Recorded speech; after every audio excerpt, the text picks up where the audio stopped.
Assalamualaikum warahmatullahi wabarakatuh.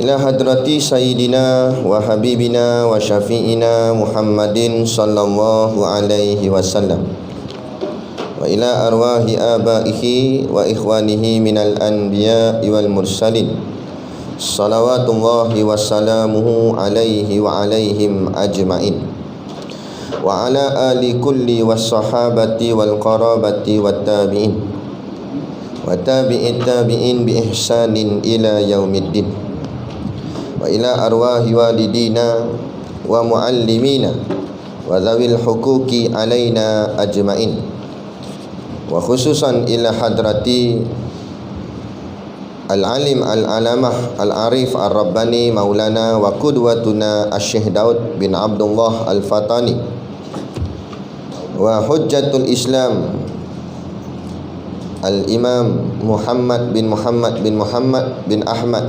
Al-Ghazali At-Tusi rahimahullah. Siril Fatihah.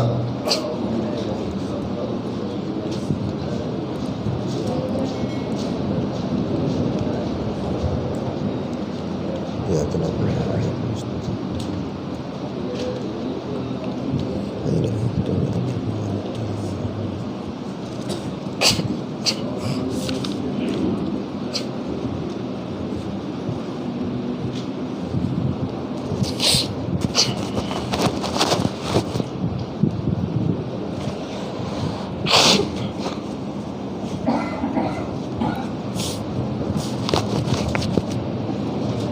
Bismillahirrahmanirrahim.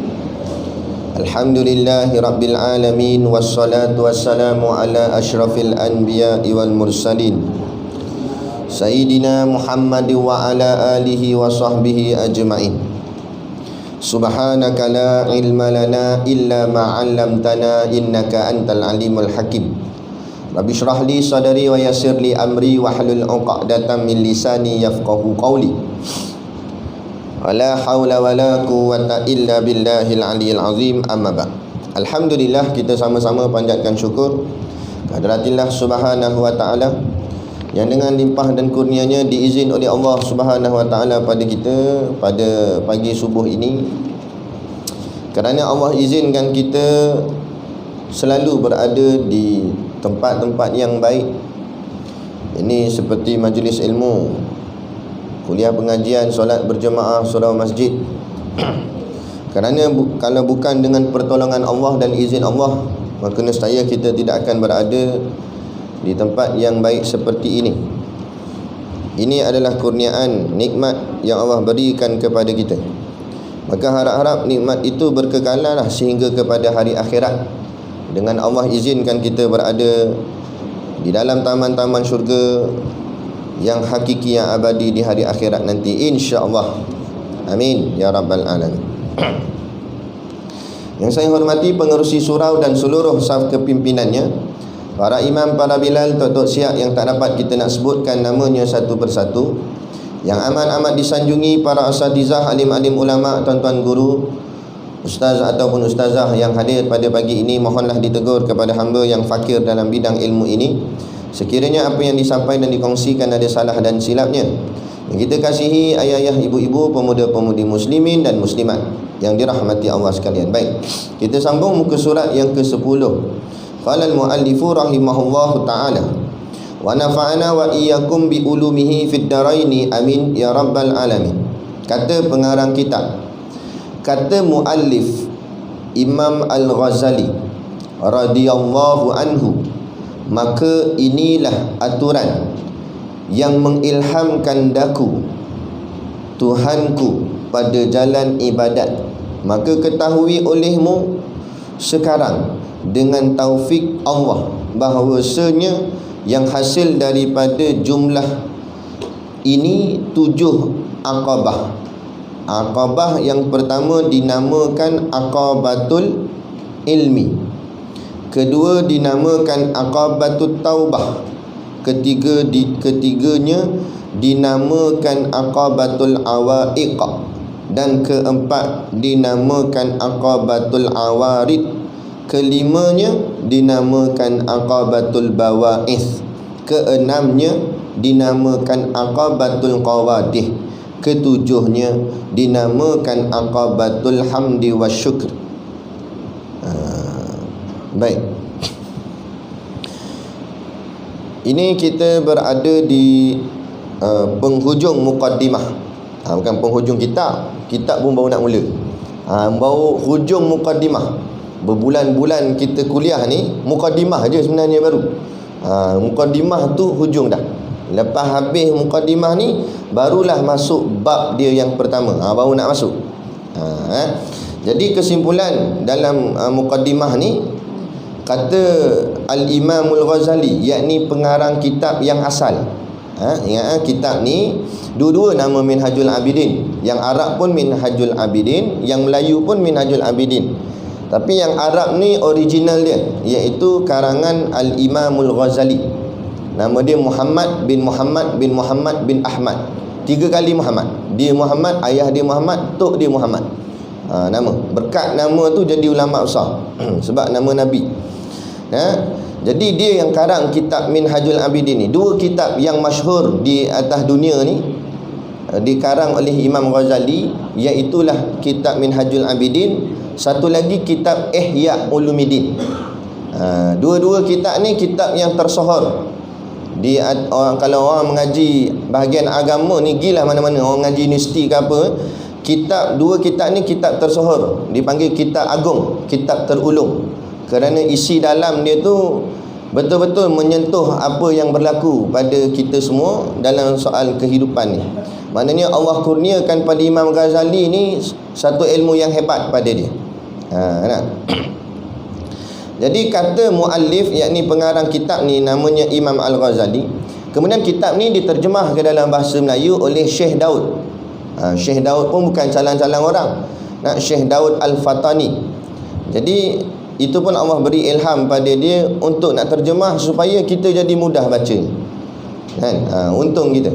Kalaulah dia tak terjemah, kita tak dapatlah mengaji kitab ni. Jadi ini berkat ulama-ulama dahulu. Jadi kata Imam Al-Ghazali radhiyallahu anhu, maka inilah aturan yang mengilhamkan daku.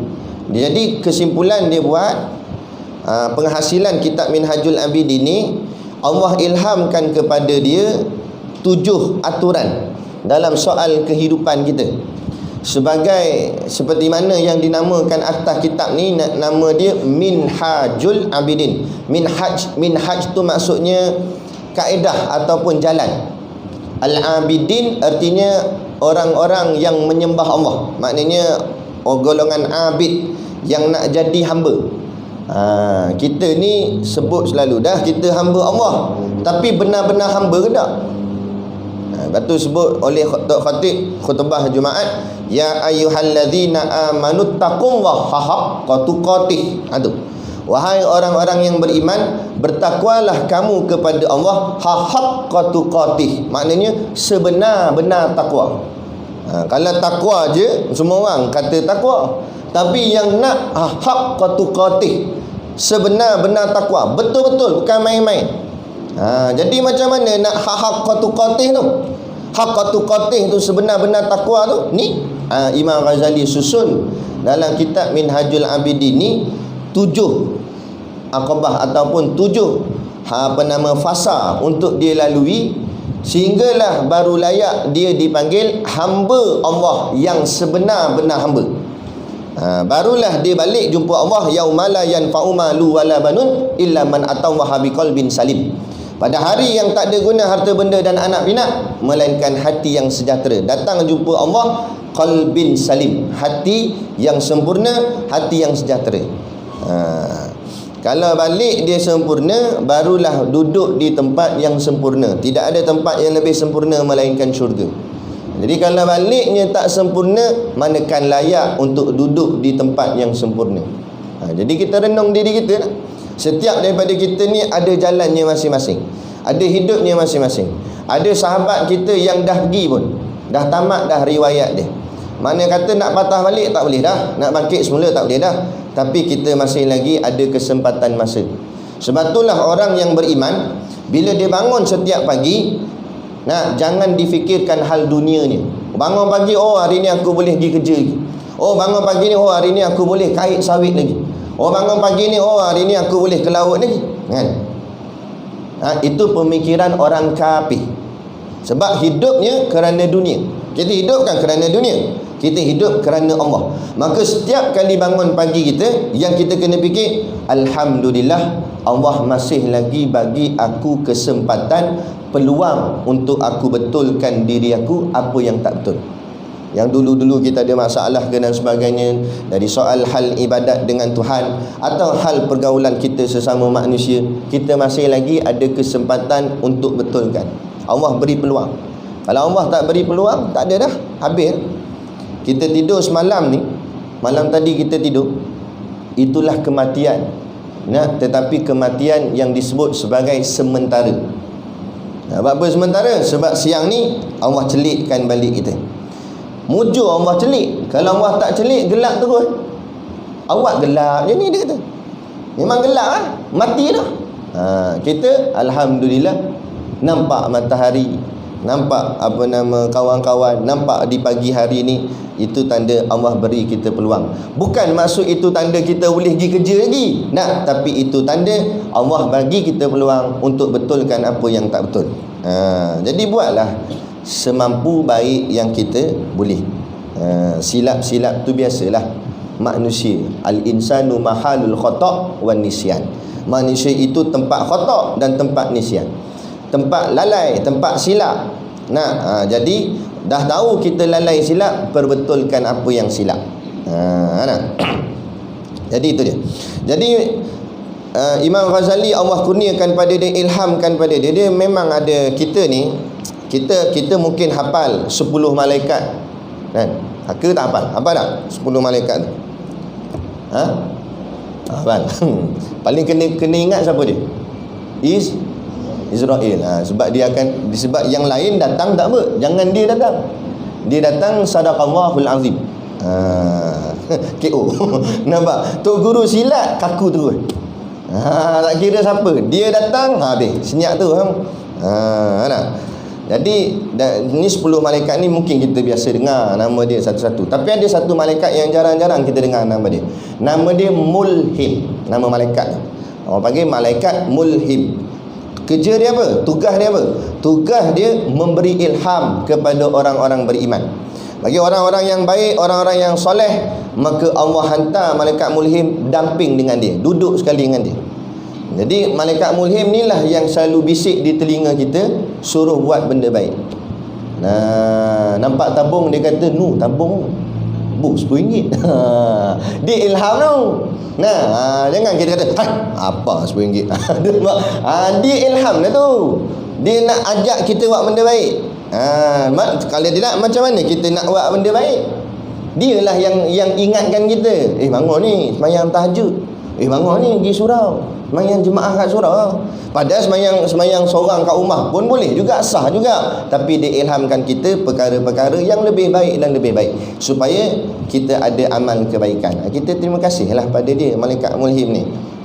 Jadi macam ni juga, malaikat Mulhim ni Allah hantar pada Imam Ghazali untuk memberikan ilham kepada Imam Ghazali untuk susun 7 fasa kehidupan ni, dan menjadi, orang cakap apa, panduan kepada kita semua dalam mengharungi kehidupan ni.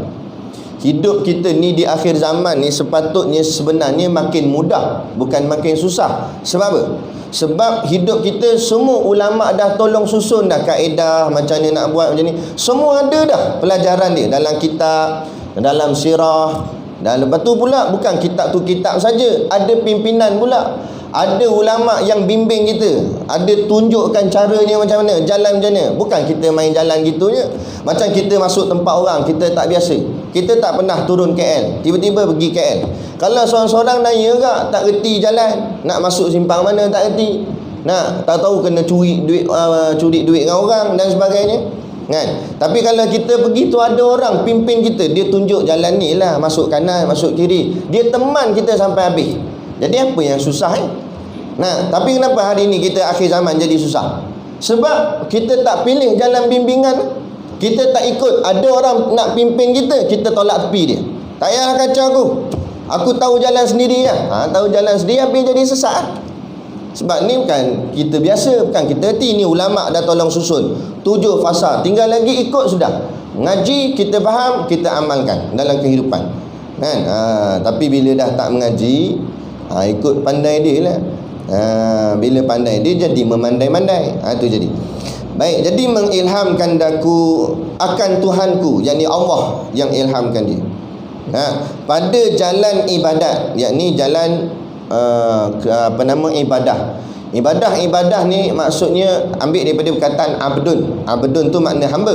Ibadatun artinya sifat hamba. Sifat kehambaan. Jadi ibadah ni selalu dulu kita duk faham ibadah ni sembahyang. Betul tak? Ibadah ni puasa. Itu pahaman yang orang cakap betul, memang betul, tetapi pahaman yang masih lagi di peringkat yang rendah. Tapi kalau kita mengaji lebih dalam, lebih tinggi, ibadah ni makna dengan makna yang luas.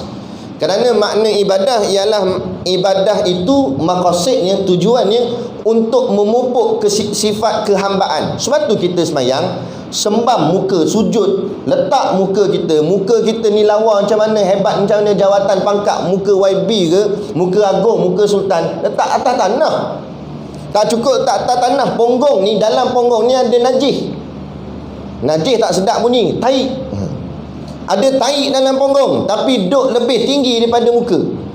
Itu nak menunjukkan kehambaan, supaya tunduk, merasa diri kita hamba.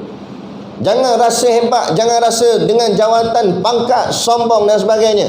Jadi bila kita buat gitu, itulah yang dipanggil ibadah. Apa makna ibadah? Kehambaan. Memupuk sifat kehambaan. Sebab tu Allah sebut, wa ma khalaqtul jinna wal insa illa liya'budun. Taklah aku jadikan jin dan manusia itu untuk mereka menyembah kepadaku. Maksudnya taklah aku jadikan jin dan manusia itu untuk mereka menundukkan sebagai kehambaan mereka itu pada aku, merasakan dirinya hamba. Persoalan yang timbul, macam mana nak merasa diri hamba? Maka jawabnya awwaluddin ma'rifatullah. Awal-awal agama itu mengenal Allah. Maka ayat yang saya bacakan tadi, Abdullah ibnu Abbas, sepupu Rasulullah, menafsirkan ayat ni, wa ma khalaqtul jinna wal insa illa liya'budun, yang asalnya maknanya taklah aku jadikan jin dan manusia untuk mereka menyembah aku. Liya'budun tu Abdullah ibnu Abbas tafsir dengan liya'rafu. Maknanya wa ma khalaqtul jinna wal insa, taklah aku jadikan jin dan manusia illa liya'rafu, melainkan untuk mereka mengenal aku. Jadi untuk memupuk kehambaan pada diri, kenal Allah. Bila kita semakin kita kenal Allah, semakin diri kita akan terbentuk sebagai kehambaan. Lagi orang kenal Allah, lagi kuat kehambaannya pada Allah, lagi rendah diri dia, lagi rendah diri dia, lagi tunduk, lagi tunduk. Baca sejarah khalifah di zaman kerajaan Turki Utsmaniyah, namanya Sultan Abdul Halim, kalau tak silap. Sultan apa? Abdul Halim pula. Sultan Abdul Hamid. Sultan Abdul Hamid. Satu hari dia di dalam istana dia didatangi satu orang orang kampung lah. Rakyat dia datang nak bertemu dengan dia. Tergesa-gesa nak sangat jumpa. Pengawal kata tak boleh, kena buat appointment apa semua ni. Dia kata ni hal penting. Ni sangat-sangat penting. Ni ada kait dengan hal Nabi. Bila dengar hal Nabi, bagi ni sultan yang beriman dan bertakwa datang jumpa menghadap. Jadi sultan tanya, kamu nak apa? Kenapa? Apa masalah? Dia kata, dia ceritalah masalah hidup dia, hutang terlampau banyak. Dia ada berhutang sebab dia berniaga. Jadi duit tak cukup, dia berhutang sana, berhutang sini. Lepas tu, jadi dia datang ni sebab nak ambil duit daripada sultan untuk bayar hutang. Sultan tanya, kenapa pula aku yang nak kena bagi? Dia kata, kerana Rasulullah yang suruh. Malam tadi aku tidur, dia kata, aku bermimpi. Rasulullah datang di dalam mimpiku. Kemudian Rasulullah suruh aku ke istana dan minta duit daripada engkau, wahai sultan. Kalau bukan kerana Rasulullah yang suruh, aku pun tak berani datang. Tapi sebab ini arahan Rasulullah. Kan? Kemudian kata Sultan, kenapa Rasulullah suruh begitu? Kata dia, dalam mimpi Rasulullah kata, engkau terlupa selawat di malam semalam. Terlupa selawat pada Rasulullah malam semalam, dikira berhutang, kena bagi duit kat orang. Sampai macam tu. Maknanya kuatnya pemimpin tu selawat atas Nabi. Tiba-tiba sekali tak selawat, rindu Nabi pada dia, sehingga Nabi utus orang tu tolong ingatkan dia. Tu Allahu Akbar. Jadi kalau ada orang datang kat kita nak minta duit suruh bayar hutang, selawatlah. Lupa selawat tu. Nanti nak ceritanya, tu makna kata rapatnya hubungan dengan Allah, dengan Rasulullah, maka barulah diri kita ni tunduk. Tak kisah jawatan apa. Tadi tu kita cerita tu sultan tu, bukan lekeh-lekeh, pemimpin besar, pemimpin tinggi. Tapi bila tunduk pada Allah, tunduk taat pada Rasulullah, tengok jadi macam mana akhlak dia. Dia siapa-siapa pun, kalau orang ni nak ada sifat kehambaan, dia kenal Allah, duduklah jawatan mana pun, dia akan merendah diri. Jadi tak kira kalau tak jawatan tinggi pun, jadi ketua kampung je, bukan tinggi mana pun, ketua kampung je. Tapi tak ada sifat kehambaan, tak kenal Allah, sombong. Nampak? Baru pegang kunci Dewan Balai Raya je.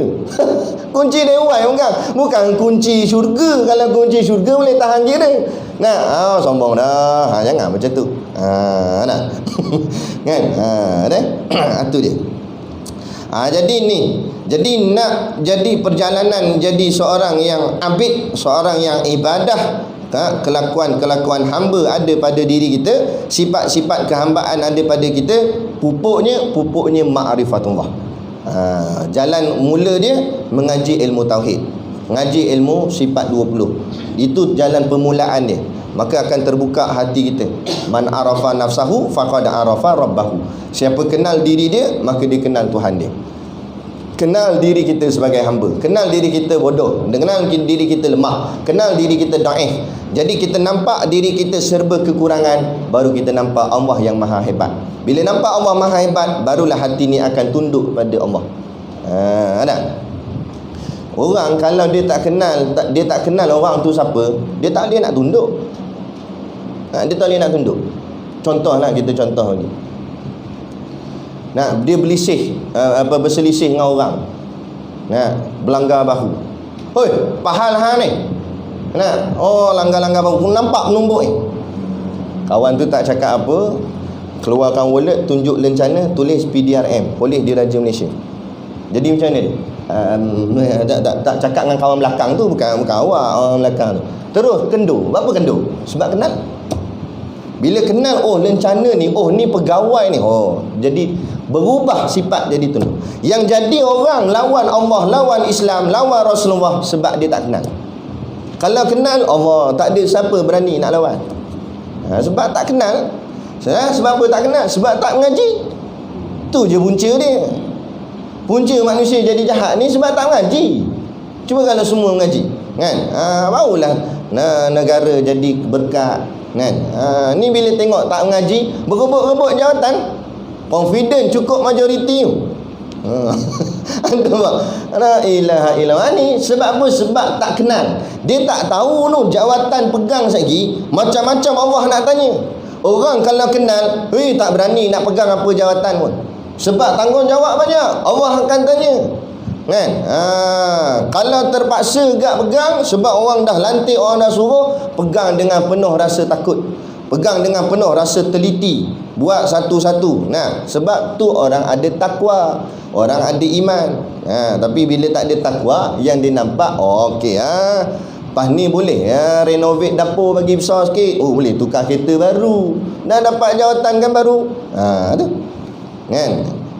Tengok belum apa-apa lagi, dapat dah negeri Perak gini, negeri Kedah ke apa ni, dah masing-masing mikir dah, nak jadi exco, nak itu, nak tukar ni, nak tukar tu, macam-macam. Sebab apa? Sebab dalam hati bukan dia nampak apa yang Allah nak tanya, tapi dia nampak apa benda yang dia boleh ambil, apa yang dia boleh dapat habuan daripada bahagian-bahagian duniawi. Tu tak kira siapa lah, tak kira siapa. Ini bukan soal parti, tapi ini soal hati. Kan? Hati itu macam mana? Diri kita tu masing-masing. Tu dia. Jadi ibadah, maka ketahui olehmu sekarang dengan taufik Allah. Kenapa dia sebut taufik? Taufik bermakna ta'yid. Taufik ni maknanya ta'yid. Ta'yid ni maknanya kekuatan. Jadi ibadah yang kita boleh buat itu kerana dengan taufik daripada Allah.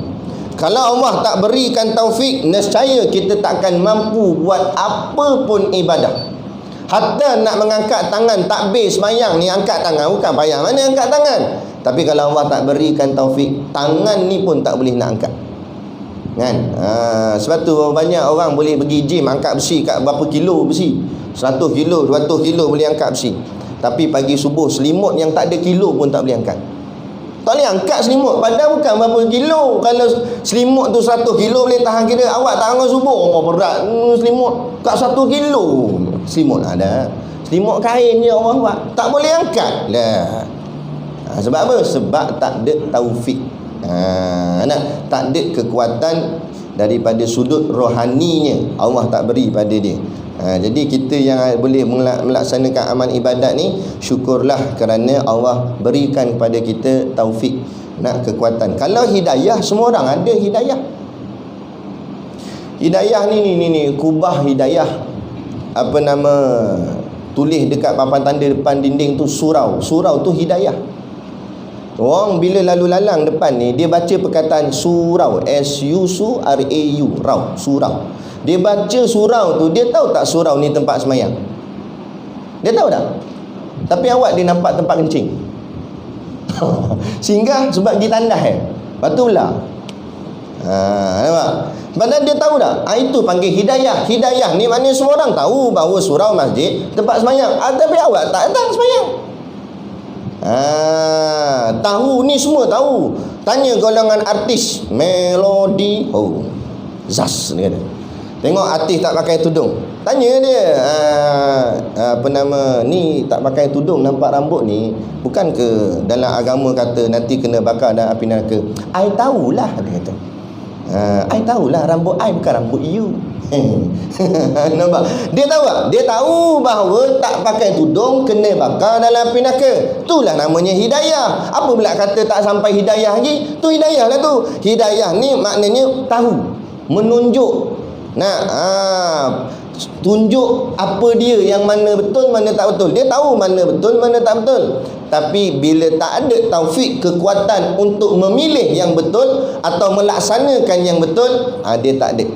Tak mampu dia nak buat. Dia tahu semayang tu baik, dia tahu semayang tu betul, tapi dia tak ada kekuatan untuk nak pergi semayang, untuk nak bangkit diri dia. Sebab taufik tak ada. Dia hanya cuma ada hidayah. Ada. Yang tak ada hidayah ni kape-kape tu, tak nampak lagi Islam ni betul. Itu tak nampak terus. Kita nampak dah, cuma tak ada kekuatan nak buat. Sebab tu kita kena mohon pada Allah, ya Allah berilah kepada aku kekuatan untuk melaksanakan ibadat.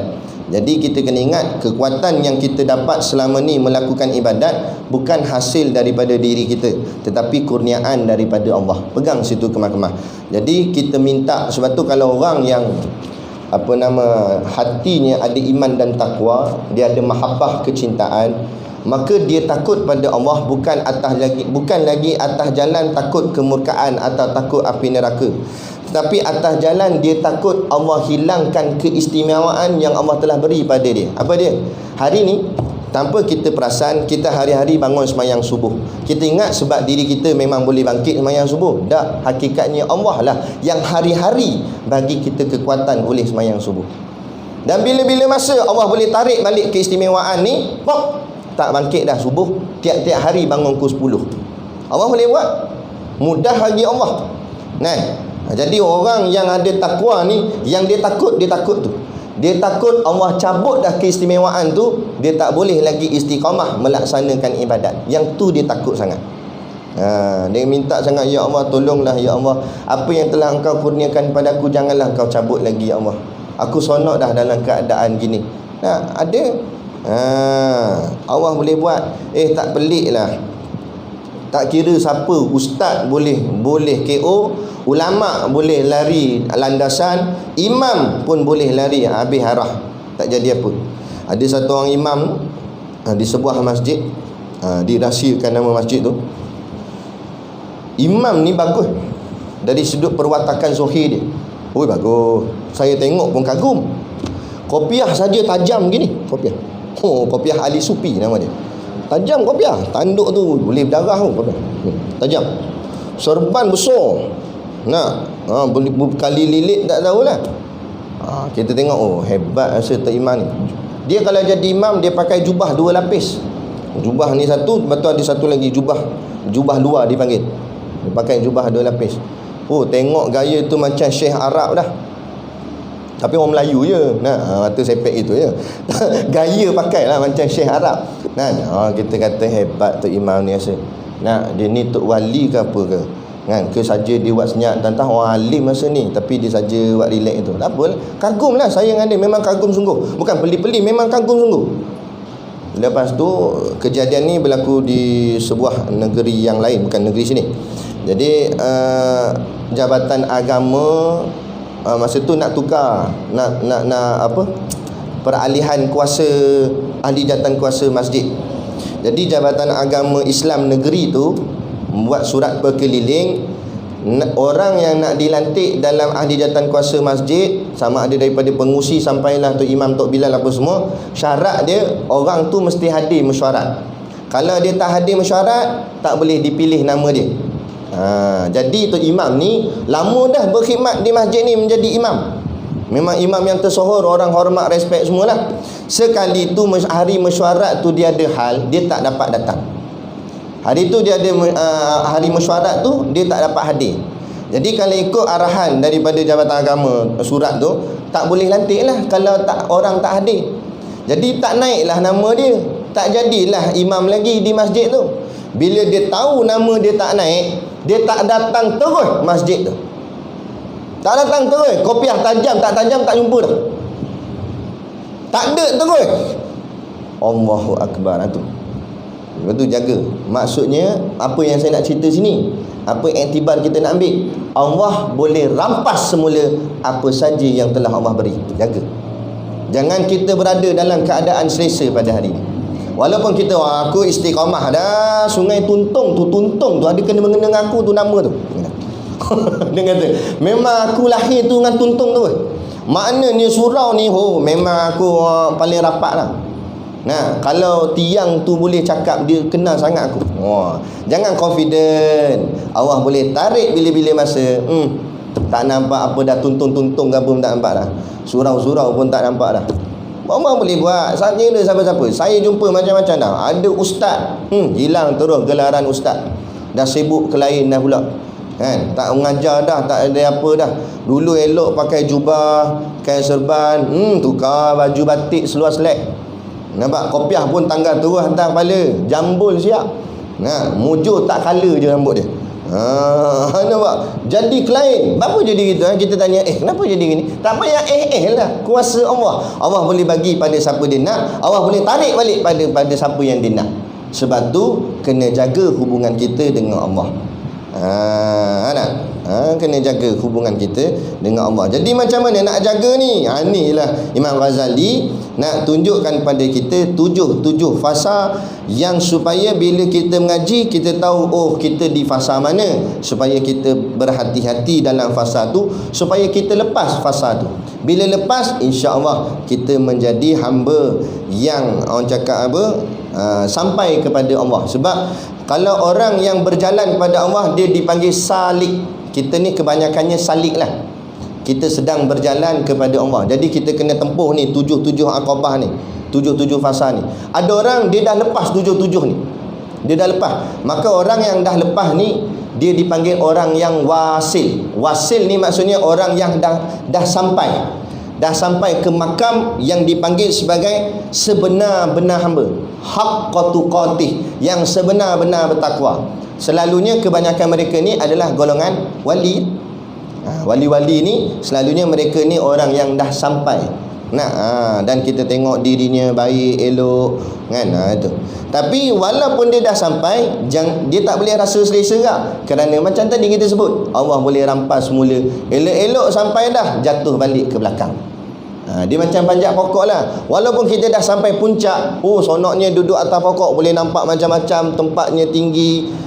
Jangan rasa selesa. Kalau Allah nak patahkan dahan tu dengan sekali patah saja, tempat kita berpijak jatuh terus ke tanah, tak jadi apa dah. Malah lagi tinggi panjat, lagi teruk kalau jatuh. Maksud dia begitu. Jadi kita kena sentiasa berhati-hati. Ada yang tanya, lama mana ustaz? Letih ustaz nak jaga. Lama tak lama sampai Allah ambil nyawa. Mati dah, selesai dah perjuangan hidup kita atas dunia ni. Tinggal cuma nak kena jawab exam je. Jawab exam dan tunggu result. Tu je lah. Tapi ujian tak ada dah. Selesai dah, bahagian dunia ni selesai dah. Jadi selagi hidup, yang tu nak kena jaga. Jadi jangan sonok dengan hidup ni semata-mata, sedangkan di dalamnya penuh ujian yang kita nak kena jaga, nak kena kawal, nak kena imbang. Nak ke kanan sangat tak boleh, ke kiri sangat tak boleh. Sebab tu disebut nanti di hari akhirat kita akan lalu di titian sirat. Bila lalu titian sirat, dia kena seimbang. Kanan singit, kanan sangat pun jatuh, kiri sangat pun jatuh. Jadi kena balance. Hidup atas dunia macam tu. Dunia ni, kata ulama, adalah umpama titian sirat akhirat. Siapa boleh seimbang atas dunia, insya-Allah dia boleh seimbang nanti di hari akhirat. Tapi kalau dunia dia tak boleh seimbang dah, akhirat bayangkanlah macam mana dia nak seimbang atas titian sirat. Jadi imbang macam mana ustaz? Imbang dunia dan akhirat. Jangan keduniaan sangat sampai lupa akhirat. Sibuk kerja. Sampai sawit tak ada nak kait, dia kait juga dengan daun-daun. Nak kait habis. Nampak? Makna kata dunia tak habis-habis. Itu satu hal. Satu hal lagi pula, akhirat tak habis-habis. Sampai tak nak balik ke rumah. Duduk surau, bini kata balik lah bang. Tak boleh, akhirat. Nampak? Itu teruk sangat pun ada. Tak boleh juga. Habis macam mana? Seimbang. Dunia dan akhirat. Dunia pun ada, bahagian dunia pun ada, bahagian akhirat pun ada. Tak boleh, bukan suruh tinggal dunia dah. Sebab dunia ni menjadi ladang kepada akhirat. Untuk kita dapat akhirat kena ada dunia. Contoh saya kata, kenapa kita perlukan dunia untuk capai akhirat? Kita nak dapat pahala menderma. Tapi macam mana nak derma kalau duit tak ada? Nampak? Kenalah cari duit. Tapi tujuan cari duit bukan nak besarkan perut, bukan nak memewahkan hidup. Tapi tadi itulah, untuk nak cari pahala mana? Pahala sedekah, pahala tolong orang. Itu dia. Jadi jadikan dunia kita untuk mencapai akhirat kita. Barulah hidup kita jadi seimbang tadi tu. Itu dia. Baik. Jadi taufik Allah bahawasanya yang hasil daripada jumlah ini, maka hasil daripada Imam Ghazali punya ijtihad, usaha ilmu dia, maka terhasillah fasa kehidupan ni dibahagikan kepada 7 aqabah. Jadi kalau orang tanya mana dalil hadisnya, memang tidak ada hadisnya. Ini ulama yang susun. Nak ikut, tak nak ikut sudah. Tu je. Ni bukan hadis, ni bukan ayat Quran, tapi ni ulama dia susun berdasarkan ilmu yang dia faham. Maka Imam Ghazali susun hidup kita ni perlu melalui 7 aqabah. Aqabah ni bahasa Arab, bahasa Melayu artinya bukit. Kenapa Imam Ghazali menamakan 7 bukit? Kerana bukit itu menjadi kias kepada rintangan ataupun ujian dalam hidup ni. Maknanya nak melalui kehidupan ni sehingga menjadi seorang hamba yang bertakwa pada Allah dengan sebenar-benar takwa, kita kena lalu 7 bukit. 7 bukit tu maksudnya 7 rintangan atau 7 ujian. Nak kena lalu dia. Macam bukit kan kita panjat. Masa panjat letih lah, masa turun senang. Tapi turun pun tak senang sangat sebab kena break. Kalau tak ada break, tergolek terus. Jadi makna sama susah je. Jadi 7 aqabah. Aqabah yang pertama, ni dia perkenalkan dahulu. Aqabah yang pertama apa dia? Yang pertama dinamakan dia aqabatul ilmi. Mula-mula sekali aqabah ilmu. Aqabah ilmu dan makrifat. Ni peringkat pertama. Kalau kita nak menjalani jalan sebagai hamba Allah yang sebenar-benar bertakwa, pertama sekali kena mengaji. Itu dipanggil aqabatul ilmi. Takkan siapa pun tiba-tiba jadi wali tanpa mengaji. Tak ada, mustahil. Kena mengaji dulu. Nak jadi ulama kena mengaji, nak jadi orang bertakwa kena mengaji. Cuma hari ni mentaliti barat telah mendoktrin kita, merosakkan pemikiran kita. Nah, dia pegang bahawa yang mengaji sekolah agama, ngaji tahfiz, ngaji pondok tu sebab nak jadi ustaz. Bila kita tanya, kenapa tak hantar anak ngaji sekolah agama? Saya bukan nak anak saya jadi ustaz. Saya nak anak saya jadi doktor. Tahu dah. Tapi mengaji agama lah supaya jadi doktor Islam. Kalau tak nak masuk mengaji agama, macam mana nak faham agama? Memang boleh jadi doktor, tapi doktor apa? Doktor kafir. Nah, doktor yang tak faham Islam. Bila tak faham Islam, akhirnya dia langgar agama dia sendiri. Nah, vaksin, ubat-ubatan, kita tanya kadang-kadang doktor. Doktor yakin ke dalam ubat ni memang tak ada benda yang diharamkan Allah? Dia sendiri tak boleh nak jawab. Habis tu macam mana bagi orang makan? Macam mana bagi orang? Dia kata darurat. Darurat ni kalau tak ada pilihan langsung, sedangkan banyak lagi pilihan. Madu ada, habatus sauda ada. Kenapa ilmu sains tak kaji apa benda yang ada dalam habatus sauda, dalam madu, sedangkan ini ada hadisnya? Nabi sebut fil habati saudai syifaun. Dalam habatus sauda itu ada kesembuhan. Kul min kulli da'in, bagi setiap segala penyakit. Nabi kata habatus sauda ni ubat bagi segala penyakit, illa sama, melainkan mati saja tak boleh ubat. Nabi kata. Hadis ni riwayat dia sahih, Imam Bukhari. Bukan hadis hasan sahih ke dhaif ke, hadis sahih. Kan? Kenapa tak diketengahkan bahagian-bahagian agama? Sebab tu kita tengok dulu masa cendekiawan Islam tengah naik, Ibnu Sina orang Islam, sehingga orang putih ambil nama dia buat University of Avicenna. Kan? Maknanya dulu ilmu semua ni, ilmu sains ke matematik, datang daripada Islam. Sebab waktu tu Islam hebat. Hari ni Islam diperlekehkan, diperendahkan. Kemudian ditunjuk pula barat yang hebat. Kenapa kita tak naik sendiri dengan agama kita? Sedangkan Islam ni bukan hanya pada sudut semayang, Islam bukan hanya pada sudut puasa, tapi Islam tu merangkumi semua. Dalam kesihatan Islam ada. Kita tengok rukun Islam kan. Yang pertama mengucap dua kalimah syahadah. Itu dari sudut akidah. Yang kedua menunaikan solat 500 hari semalam. Pada satu sudut kita nampak dia ibadat semayang, tapi pada sudut yang kedua ia adalah salah satu senaman bagi diri kita. Sehingga sains membuktikan orang Islam ni otak dia banyak jadi elok. Sebab apa? Sebab dia pernah merendahkan kepalanya ke bawah sehingga darah mengalir ke kepala. Mana masa bila kita nak meletakkan darah sampai kepala? Tidur pun kepala kita atas. Satu je nak bagi kepala bawah, sujud. Nampak? Jadi ada senaman. Sebab tu orang yang lagi kuat semayang lagi sihat. Dan dia tak percaya try buat. Tak payah nak jalan atas batu lah, lepas tu jogging lah kali sendiri tak larat. Tak, semayang sunat. Tak payah lari atas treadmill tu lah. Lari-lari jatuh sandung situ. Semayang sunat. Banyakkan semayang sunat. InsyaAllah sendi-sendi ni bergerak elok.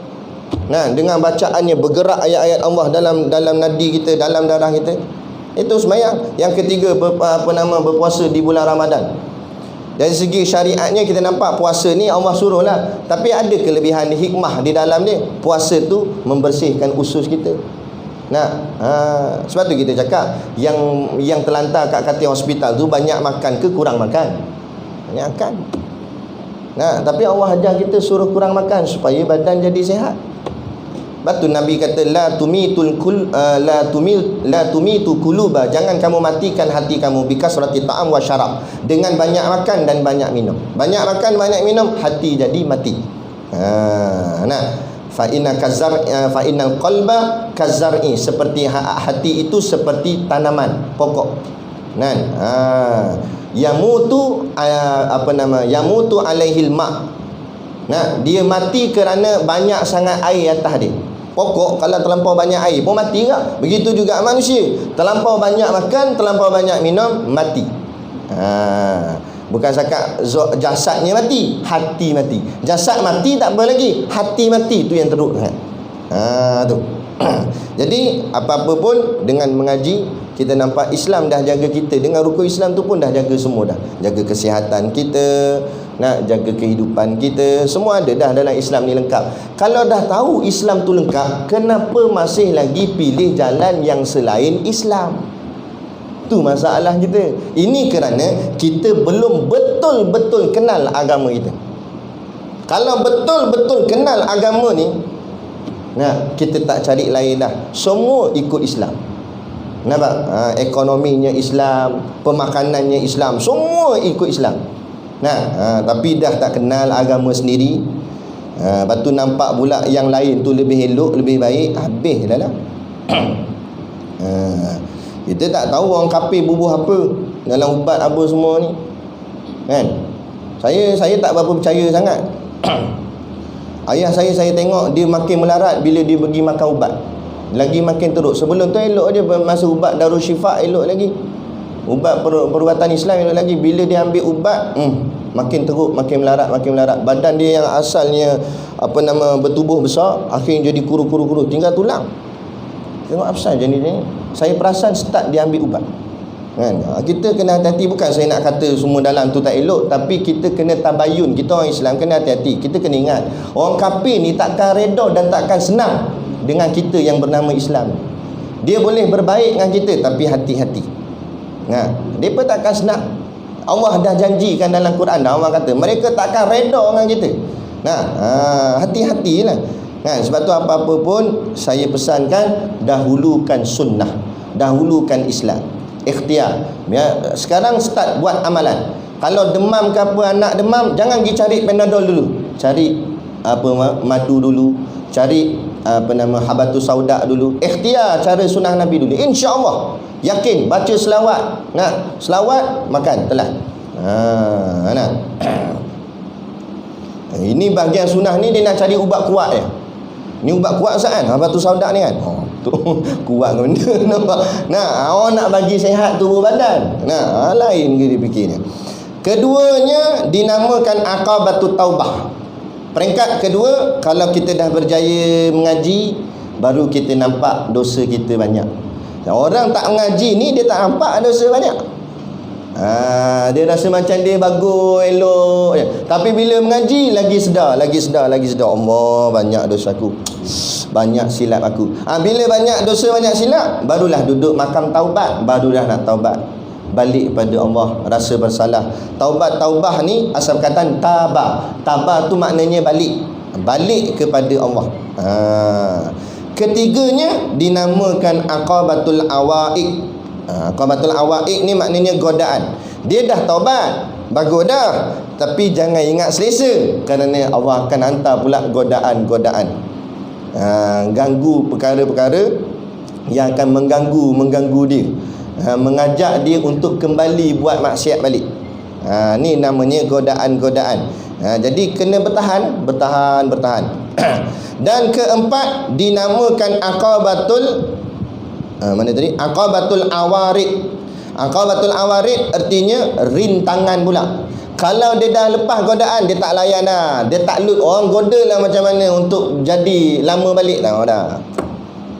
Kalau kita sungguh-sungguh berhenti rokok kerana Allah, orang goda lah macam mana, tak lut dah. Tak ada.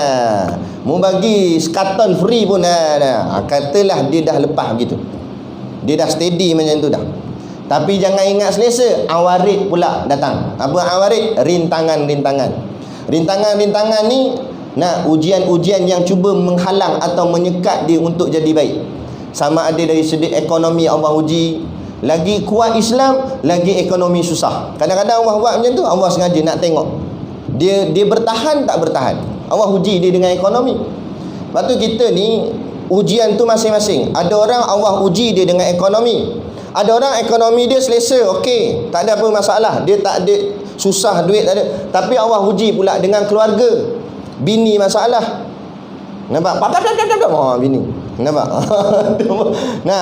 Jadi masalah ke bini pula. Kadang-kadang ada orang bini okey, orang cakap apa, manja-manja elok, Allah, abang bagus, bini tak ada masalah, duit pun tak ada masalah. Tapi Allah uji dengan anak-anak pula. Anak pula buat hal. Terajak muka bapak, flying kick ketung naik atas kepala. Kan? Kadang-kadang tak juga.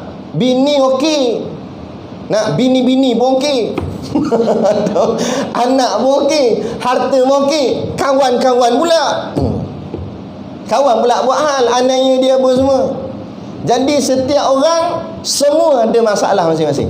Percayalah kalau saya tanya seorang-seorang, semua ada cerita dia masing-masing. Itulah rintangan-rintangan dia. Allah nak test kita, nak tengok kita bertahan tak bertahan. Kadang-kadang semua okey, kawan semua okey, bini okey, anak okey, harta okey, kesihatan pula Allah uji. Sakit pula. Jadi ada je. Ada yang lebih sian, semua tak okey.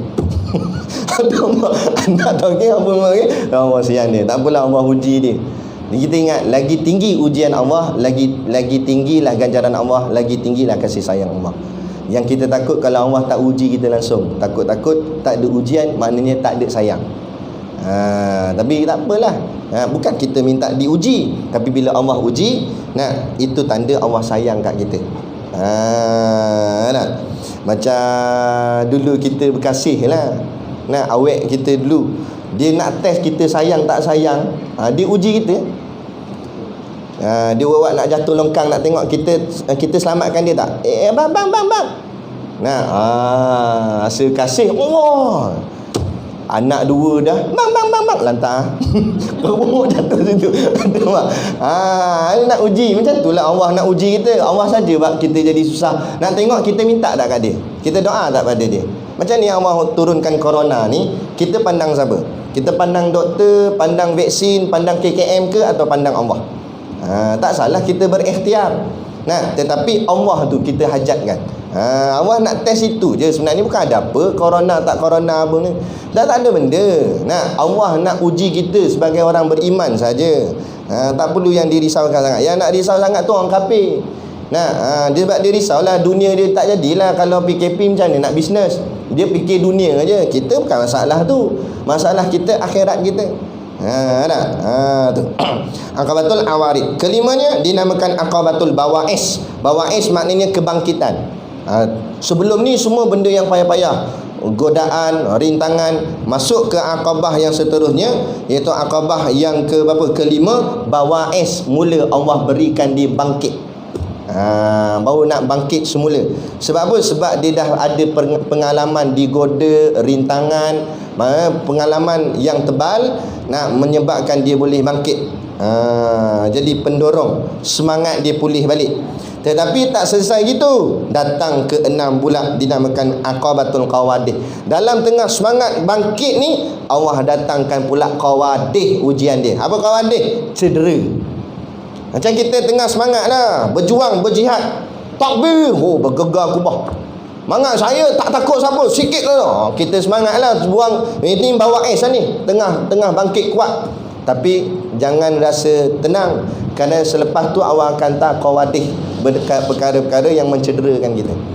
Tok Guru Siddiq Noh dalam cerita hidup perjuangan dia pernah nak disogok dengan duit. Ustaz, dah lah Ustaz. Ustaz nak apa? Ustaz nak duit, kami bagi duit. Ustaz nak jawatan, kami bagi jawatan. Macam mana kita dengar kisah Nabi dulu macam tu? Dahlah wahai Muhammad, berhentilah dakwah ni. Kamu nak apa wahai Muhammad? Kamu nak jawatan, kami bagi jawatan kamu paling tinggi dalam kota Mekah. Kamu nak perempuan, kami bagi perempuan paling cantik. Kamu nak dinar emas, kami bagi dinar emas pada kamu. Tapi Nabi jawab apa? Kalau andai kata kamu boleh meletakkan matahari di tangan kananku dan bulan di tangan kiriku, nescaya aku tidak akan tinggalkan dakwah perjuangan ini. Dia gitulah. Dalam kita semangat ni, adalah ujian-ujian lain pula datang yang nak mencederakan perjuangan kita. Nak mencederakan apa yang kita telah buat ni. Kita dah bagus dah, bangkit bawa ais untuk semayang tahajud semua, datang qawadih, cederakan semayang tu. Mana semayang tu mula rasa riak, rasa hebat dengan solat dia. Dahi dia naik hitam berlekuk. Dulu pakai kopiah rapat ke dahi. Ni sebab dah berlekuk, buka gini nak bagi orang nampak. Tunjuk. Konon-konon ada kesan sujud di dahi. Habis qawadih tu cedera, merosakkan amal. Mula cerita kat orang, cerita itu, cerita ni, amal-amal dia buat. Surau tu, dia punya menara surau tu aku bagi. Speaker dia pun duit aku kak. Boleh cerita. Tak payah ceritalah kat orang. Cukup Allah tahu, Allah bagi ganjaran pahala begitu besar. Tak payah cerita, tak payah cerita.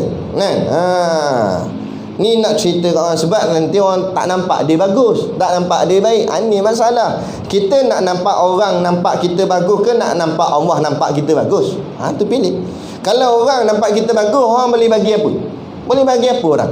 Tapi kalau Allah nampak kita bagus, Allah boleh bagi berbagai-bagai, seisi langit, seisi bumi Allah boleh bagi.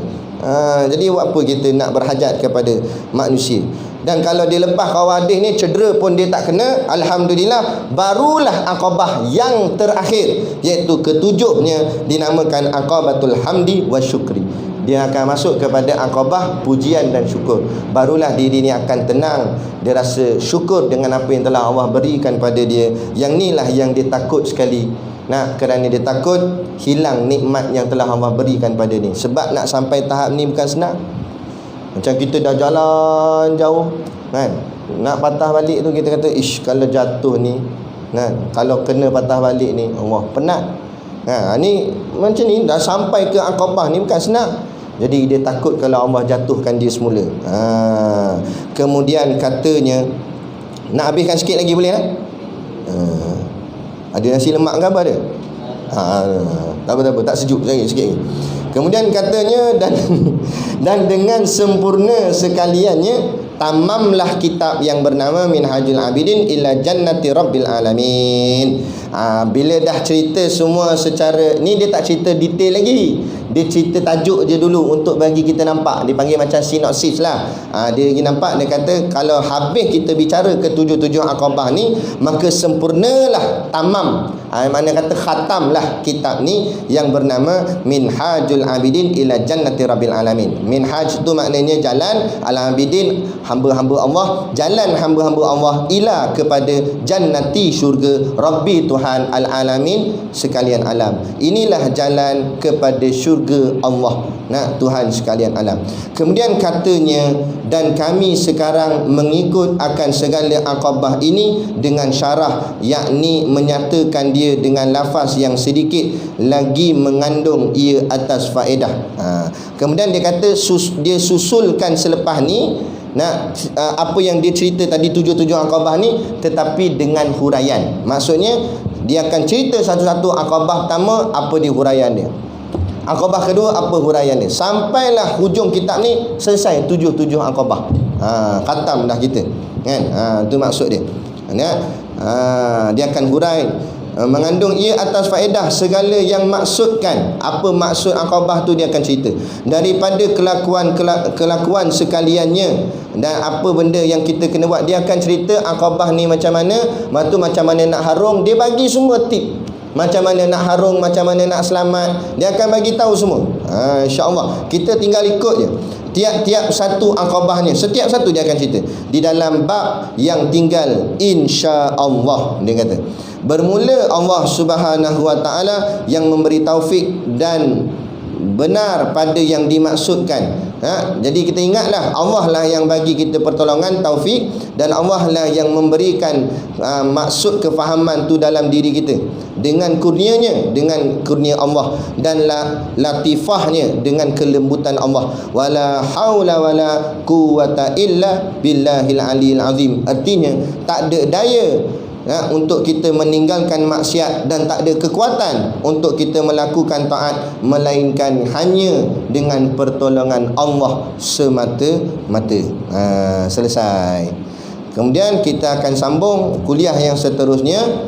Tajuk yang pertama, baru masuk bab yang pertama, iaitu aqabah pertama, iaitu aqabatul ilmi. Dia akan cerita huraian dia panjang-panjang apa dia tu aqabatul ilmi, sampai selesai aqabah tu lah. Jadi kalau boleh jangan putuslah pengajian ni kalau boleh. Tapi kalau ada hal penting nak buat macam mana. Tapi kalau boleh kita terus, supaya kita tak terlepas setiap satu apa yang dibicarakan oleh Imam Al-Ghazali ni untuk nak tolong kita, bimbing kita dalam kehidupan ni, insya-Allah. Ada orang kata kalau kita boleh betul-betul ikut kitab ni, memang Allah akan angkat dia menjadi seorang wali Allah. Bukan saya janji, tapi insya-Allah, ni kata ulama. Kalau ikut betul-betul apa yang diajar oleh kitab ni, Allah akan angkat ni sebagai wali Allah. Tapi jangan kita faham wali Allah tu dengan karomah jalan atas air, tembus dinding, lagi nak masuk rumah orang pula kan. Bukan yang itu, tapi masuk wali Allah di sini kekasih Allah. Maknanya kita jadi kekasih Allah. Kita tak cemburu ke tengok alim-alim ulama kematiannya beratus ribu orang datang? Tengok yang terbaru Tuan Guru Haji Rifai, dalam hujan orang usung juga jenazah dia. Hujan lah, basah lencun, orang tetap pegang teguh jenazah dia. Orang cakap bersilih-silih tangan, semua nak pegang. Bukan pegang jasad pun, pegang keranda je, tapi nak ambil berkat. Penuh orang datang. Tu dalam tempoh PKP tu. Bayang kalau tak PKP kan, lagi penuh daripada tu lagi. Kita tengok kalau pernah hadir tu, kalau ada kematian ulama, cubalah hadir, kita nak tengok hebatnya Allah muliakan kekasih-kekasih dia. Tok Guru Ni Aziz hari tu semayang, penuh dekat sekolah dia tu penuh orang kan. Jadi ni walaupun kita mungkin bukan ulama, tapi kita kalau boleh naklah bahagian-bahagian yang Allah berikan kepada mereka yang Allah kasih. Tak sehebat sangat pun jadilah bahagian-bahagian yang Allah kasih kan. Tak apa, tak semestinya ramai. Sebab ada kisah kematian dua orang pemuda, tak ramai orang datang hari kematian dia, tapi Allah nak tunjukkan kehebatan Allah sayang pada dia. Ini cerita benar. Waktu penggali kubur tu korek tanah kubur dia, waktu nak diletakkan jenazah dia, Allah bukakan hijab pada penggali kubur, nampak dalam kubur dia taman kehijauan. Ada burung, taman hijau, taman yang cantik. Dia kata sampai dia pengsan, penggali kubur tu pengsan. Kali yang pertama. Kali yang kedua, seorang lagi pemuda mati. Macam tu juga Allah buka hijab pada mata dia. Kemudian dia tanya perempuan yang bawa dua orang jenazah lelaki ni. Dia tanya, apa hubungan kamu dengan lelaki yang meninggal ni? Kata perempuan tu, dua-dua tu anak saya. Yang mati mula-mula tu pun anak saya, yang mati kedua ni pun anak saya. Kenapa? Dia kata, saya nak tahu apa amalan dia. Sebab Allah bukakan hijab pada saya nampak dalam kuburnya taman-taman yang indah. Apa dia buat masa hidup kat dunia sehingga Allah berikan dia dalam kubur dia sebuah taman sehingga saya pun boleh nampak. Dia kata, saya nampak dengan mata kepala, bukan sama-sama, bukan mimpi, nampak sungguh. Dia kata mak dia perempuan ni, anak dia yang pertama tu tak ngaji pondok, tak ngaji agama, tapi anak dia yang pertama itulah yang sara adik dia mengaji pondok. Keluarkan duit, abang dia kerja dapat duit, abang dia bayar yuran, adik dia mengaji, support makan minum adik dia mengaji pondok. Allah ambil nyawa abang dia, Allah buka hijab, dapat taman syurga. Yang anak yang kedua tu, yang mati kedua tu, itulah adik dia yang ngaji pondok, pun sama juga Allah berikan taman-taman syurga. Sebab apa? Sebab dunia mereka memuliakan agama Allah, masa matinya Allah muliakan dia. Kita nak macam itulah. Walaupun kita tak sehebat mana, tapi sedikit sebanyak kita nak meraih akan kasih sayang Allah, insya-Allah. Jadi cukup sekadar tu pada pagi ini yang dapat kita kongsikan. Moga-moga apa yang kita sampaikan ni tak banyak sedikit pun memberi manfaat kepada kita bersama, untuk kita mengorak langkah tajdidun niat, memperbaharui niat kita supaya menjadi lebih baik. Doalah pada Allah, amalkan doa ni. Walaupun cakap Melayu tak apa, tak cakap Arab.